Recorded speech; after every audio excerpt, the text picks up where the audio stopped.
თანხასთან ფულთან დაკავშირებით რა აქვს იცით ნათქვამი?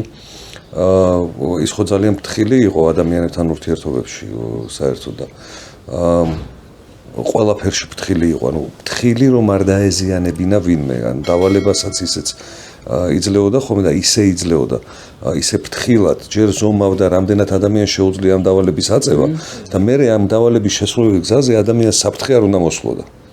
წინააღმდეგ შემთხვევაში ეს დავალებას არ არსებობს რომ ეცა, მაგრამ ასევე განსაკუთრებული მოწიწება ქონდა დამოკიდებულება გაჭირვებულ ადამიანებთან ყოველთვის და ერთხელ აქვს მოყოლილი რომ პატრიარქი ეფრემიო როცა ფულსო ატანდა გაჭირვებულებისთვისო დამხმარე მონაზონს ჩუმად უშვებდა ხოლმე და გაჭირვებულებს სიონის ეზოში ვინც იყო ხოლმე ფულს ურიგებდა მაშინ დიდი ბანკნოტები იყო თორმე ფულის აუთავებინებდაო ფულსო და ისე ატანდა ხოლმეო რომ გაჭირვებულ ადამიანს არ აკადრებდა დაჭმუჭნული ფული რომ რა კარგი ჟესტია. აი როგორი პატრიარქები ყვავდნენ და ესა უწმინდესი ილიას მიერ მოყოლილი პატრიარქ ეფრემზე.